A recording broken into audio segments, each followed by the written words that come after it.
2018년 최고의 애니메이션 영화는 무엇이었을까요? 적어도 개인적으로는 하나만 꼽기 어려울 것 같습니다. 2018년은 교토 애니메이션과 야마다 나오코 감독의 리즈와 파랑새와 소니 픽처스 애니메이션의 스파이더맨 뉴 유니버스란 걸출한 두 작품이 공개된 해였기 때문입니다. 이들을 잠시 비교해보자면 리즈와 파랑새는 전통적인 일본 셀 애니메이션의 특성을 확고하게 드러내면서도 야마다 나오코 감독의 감정 및 관계 표현 연출을 통해 이야기를 극대화해 나가는 영화라고 할 수 있습니다. 반면 스파이더맨 뉴 유니버스는 완전히 새로운 양식을 창조하여 애니메이션의 역사에 그 이름을 남긴 영화라고 할 수 있습니다. 코믹스를 기반으로 한 화면 구성과 셀 애니메이션의 영향을 받은 CG 애니메이팅에 덧칠된 화려한 시각 효과는 CG 애니메이션이란 분야에 새로운 영감을 선사하였습니다. 특히 코믹스를 기반으로 한 화면 구성 역시 독특했지만 더 중요하게 접근해야 하는 쪽은 셀 애니메이팅과 CG 애니메이팅의 결합이라는 새로운 활로라고 할 수 있습니다. 스파이더맨 뉴 유니버스 이전까지 셀 애니메이션과 CG 애니메이션은 완전히 다른 영역에 존재하고 있었습니다. 전자의 경우 실사의 영향을 받으면서도 그에 비해 평면적이란 한계가 더더욱 작화라는 오리지널리티를 강화하도록 만들었습니다. 또한 후자의 경우 평면적이란 한계를 극복하면서 구도, 연출적인 면에서 실사와 유사해졌으면서도 CG란 특성을 살려 아름다운 화면을 만들어내었습니다. 즉, 셀 애니메이션과 CG 애니메이션은 애니메이션이란 카테고리로 묶여있을 뿐 그 특성은 판이하게 다릅니다. 그러나 스파이더맨 뉴 유니버스는 그런 두 분야의 장점만을 가져와 결합하며 애니메이션의 역사를 새로 써냈습니다. 결론적으로 스파이더맨 뉴 유니버스는 코믹스의 영향을 받은 화면 구성과 스토리텔링 위에서 셀 애니메이션 특유의 움직임을 기반으로 CG 애니메이션의 역동성을 부여한 다음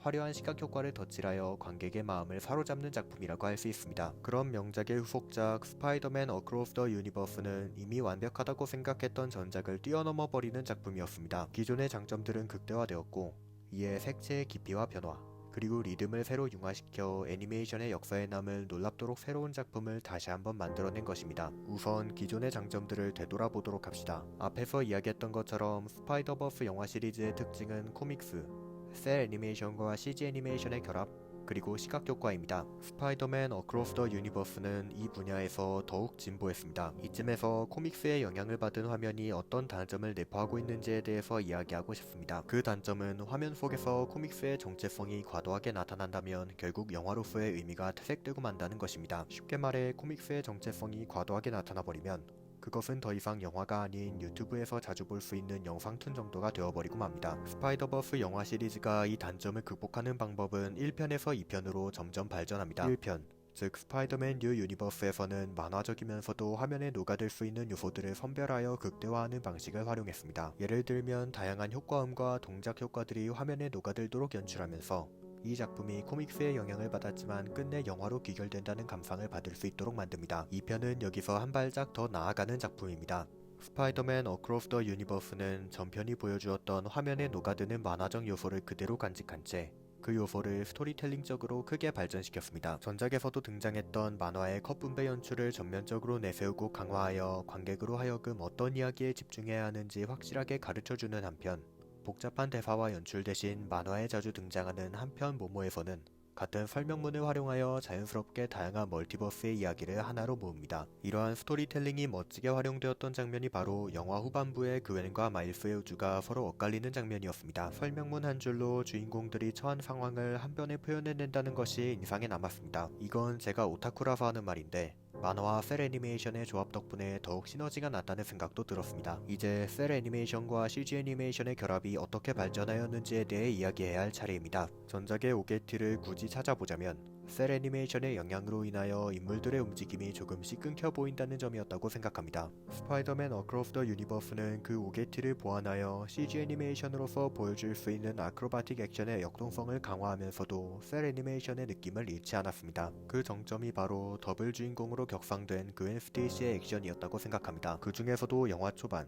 벌처와의 전투에서 보여준 액션은 셀 애니메이션과 CG 애니메이션을 결합한 끝에 새로운 애니메이팅의 세계를 열어내고 말았다는 생각까지 하게 만들었습니다. 덕분에 셀 애니메이션을 선호하는 사람도 CG 애니메이션을 선호하는 사람도 모두 좋아할 영화라고 생각합니다. 하지만 여기까지는 전부 기존의 것을 발전시키기만 한 것이었고 결국 완전히 새로운 것은 등장하지 않았습니다. 그러나 실망하지 않으셔도 됩니다. 그랬다면 저는 이 영화를 놀랍도록 새롭다고 이야기하지 않았을 테니까요. 스파이더맨 어크로스 더 유니버스는 확실하게 새롭습니다. 그 새로움을 이끄는 것은 색채와 리듬입니다. 그 두 가지 요소의 주인공은 그웬 스테이시입니다. 따라서 이 영화의 진주인공도 그웬 스테이시입니다. 주인공 이야기는 마지막에 하도록 하고 다시 색채와 리듬으로 돌아가 보면 그웬 스테이시의 이야기와 그녀의 마음을 이끄는 것이 바로 색채와 리듬입니다. 그웬은 친구를 만들지 않습니다. 자신의 정체를 아는 유일한 친구 피터 파커는 그녀를 향한 열등감의 빌런이 되어 세상을 떠났고, 상처를 조금 딛고 사귄 유일한 친구 마일스 모랄레스와는 다중우주로 갈라져 영원히 볼 수 없기 때문입니다. 그런 그웬의 우주는 우중충함으로 가득 차 있습니다. 정체를 숨긴 히어로이기에 필연적으로 느낄 수밖에 없는 고독감을 덜어줄 친구들 중 한 명은 자신과의 싸움에서 세상을 떠났고, 다른 한 명은 영원히 볼 수 없습니다. 그렇게 그웬 스테이시의 마음도 그녀의 우주도 우중충해지고 말았습니다. 제작진은 그 사실을 색채로 만들어 그웬의 취미인 드럼의 리듬과 융화시킵니다. 그웬의 마음이 우중충할수록 그녀를 감싸는 배경의 색채도 함께 우중충해집니다. 그 우중충한 세계에서 그웬은 아무리 드럼을 연주하며 리듬에 몸을 맡겨도 친구를 사귈 수 없고 밝아질 수도 없습니다. 결국 그웬의 리듬은 갈 곳을 잃습니다. 그녀가 아무리 드럼을 연주하며 격정을 토해내도 그 감정은 아무에게도 닿지 않습니다. 자신을 이해해줄 유일한 친구는 자신의 우주에 없고 만나러 갈 수도 없으니까요. 색채와 리듬은 그런 감정을 토해냅니다. 더 놀라운 것은 그웬의 색채가 영화의 후반에 가면 비로소 밝아지고 아름다워진다는 점입니다. 서장직을 포기하면서까지 딸을 이해하려고 했던 아버지의 모습에 대한 감동과 메인 설정이 틀어졌음에도 우주가 붕괴되지 않자 마일스를 구할 수 있다는 희망의 트라우마를 극복하여 비로소 밝아지는 그웬의 마음은 마치 그녀에게 용기를 불어넣듯이 밝아지고 아름다워진 색채로 표현됩니다. 이것이 바로 제가 스파이더맨 어크로스 더 유니버스를 여전히 새로운 영화라고 생각하게 된 이유입니다. 스파이더맨 뉴 유니버스는 마일스 모랄레스의 이야기로서 새로웠다면 이번 작품은 그웬 스테이시의 이야기로서 새로웠던 것입니다. 앞서 이야기했던 것처럼 그웬 스테이시는 진주인공입니다. 오랜 트라우마를 극복한 15개월 연상의 그웬은 어른이 되려고 발버둥침에도 결국 어린 마일스를 구해야 합니다. 이제 멀티버스를 통해 그의 막바지를 향하여 달려가야 할 때입니다. 마블 스튜디오의 영화 어벤져스 엔드게임 이후 수많은 영화들이 멀티버스를 표방하기 시작했습니다. 사실 스파이더맨 뉴 유니버스가 그보다 먼저 만들어지긴 했지만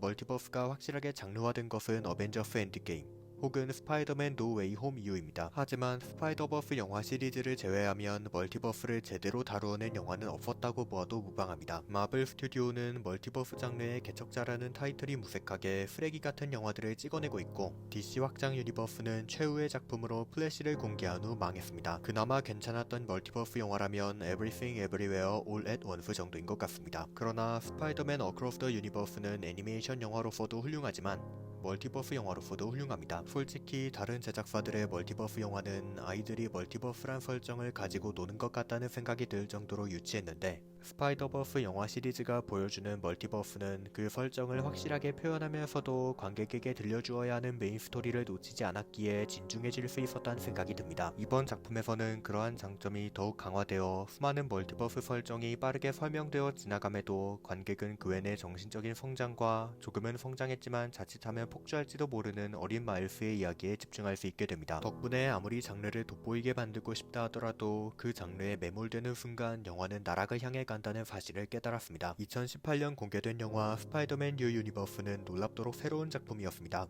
코믹스를 그대로 화면에 옮겨놓은 듯한 CG 애니메이팅의 새로운 활로 및 화면 구성에 덧칠된 화려한 시각 효과는 제가 이 영화를 교토 애니메이션과 야마다 나오코 감독의 리즈와 파랑새와 함께 2018년 최고의 애니메이션 영화로 생각할 수 있도록 만들어 주었습니다. 후속작 스파이더맨 어크로스 더 유니버스는 그러한 전작마저 뛰어넘고 마는 작품이었습니다. 전작의 장점들을 그대로 계승하면서도 발전시켜 부여된 아크로바틱 액션의 역동성에 인물의 마음을 아름답게 표현해내는 색채의 깊이 및 변화, 그리고 리듬을 융화시켜 애니메이션의 역사에 남을 놀랍도록 새로운 작품을 다시 한번 만들어내었습니다. 결국 저는 바라고야 맙니다. 언제나 아름다웠던 스파이더버스 영화 시리즈가 마지막까지 놀랍도록 새롭기를.